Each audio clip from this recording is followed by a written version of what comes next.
Hello and welcome back to Tinker Talks Guns. Today we're going to be doing a little update on the PSA Dagger, or the Poverty Glock as it's come to be known, because total is about half the price of a Glock. This one was bought to test optics on, and I did, but of course I can't leave anything alone. So I'd like to shout out to my supporters on Patreon. Everything costs money, and your contributions help more than you know.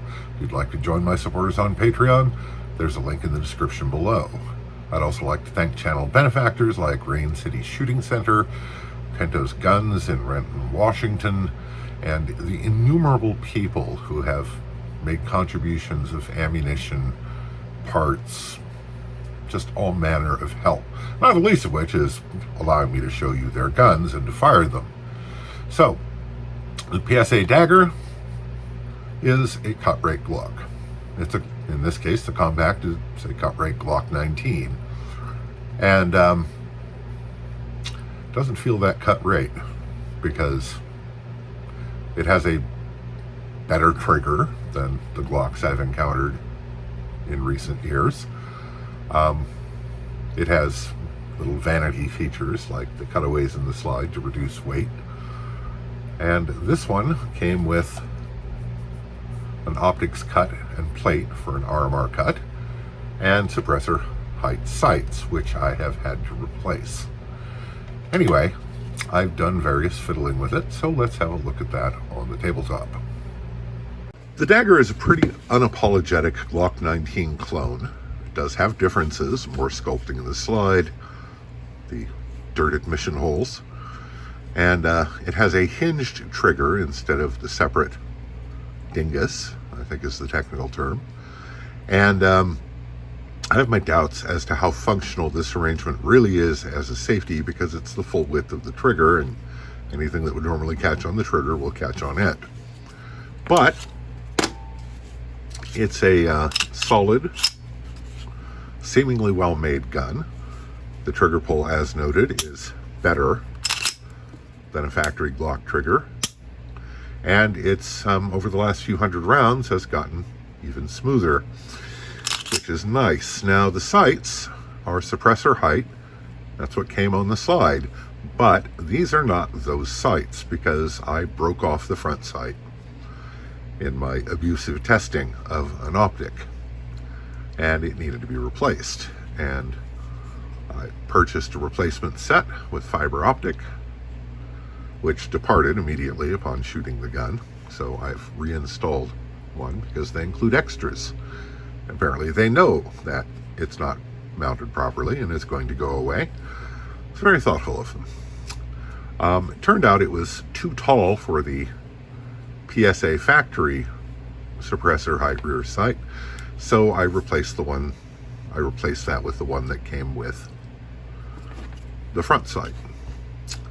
And it's kind of nice. It's nicer than the PSA one. It has a bit of an undercut at the back, and it has 40 line per inch serrations across it, which is nice. And the undercut is just enough to cut overhead glare just a tiny bit. I don't really know that it's enough to matter, but it's nice. And of course, being suppressor height and located in front of the optic, it can be used as an emergency charging handle. Now this came without a threaded cap. This is the original owner tells me that this is a Champion Armory, I think, barrel, and it came without the cap. And so instead of paying $10 including shipping for a new cap, I spent an hour or more in my shop making my own with hand-cut 40 line per inch checkering, or knurling since it's in an angle, and it does quite nicely. Although I did find at the end of 100 rounds it had loosened up notably. I suppose I should be putting an O-ring or something there to keep it from doing that, but to do that I'd have to care. So the main modification that I've done is to change the texture on the grips. The original texture was, it was okay. But it didn't wrap completely around the front and back strap. And, it had separate panels, and there was none under the trigger guard, where I like to have some. And the little gas pedal-like extensions here had no texture whatsoever. So I added that using a simple, inexpensive wood burner from Amazon that was contributed by Leah. And the results came out very nice. It's very grippy. It wraps completely around and just provides a dramatically improved grip. And not merely that, but the gas pedal is quite functional. And as you see in the shooting video, my thumb does not get displaced when firing, which is really nice. So that's what's been done so far. And you know me, I can't resist fiddling with things, so further things will happen. I'm just not sure exactly what or when. One other slight modification that I forgot while I was doing the tabletop video is I have rounded off under here and softened it up a bit, because it did have a tendency to dig into my knuckle on this side. My left hand doesn't. I don't know why. Different sides, different hands, whatever. But now it's very comfortable. And I have to say, I've been very favorably impressed with the Dagger. Now, I know the early guns had their issues. Notably, one complaint that I saw a lot was the roll pins walking out. But after several hundred rounds, these are showing no signs of doing that. So apparently they've corrected that. And I've had no issues. I have had no malfunctions. It's just runs and keeps running. And that's great. I suppose I should clean it at some point. But it has had, I don't know, maybe 400 rounds through it at this point, and it just keeps soldiering along. It's actually a surprisingly pleasant gun to shoot. These holes are not just to emit dirt and look cool. They actually significantly lighten the slide. The recoil impulse is very manageable.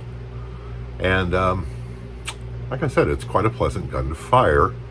And it's very easy for a gun of Glock's ilk to get controllable rapid fire with it, at least compared to the Glocks I've owned in the past. And I have owned several. I like it. And, I bought it for testing, and I could swap into it for a price I was willing to pay. And, but I actually like it quite well. Anyway, there's your update on the Poverty Glock. So if you like the video, please hit like and subscribe. It really helps the channel. Comments also help the channel. And I guess that's it for this time. So I hope this finds you well. Stay safe, take care, and we'll talk to you again real soon.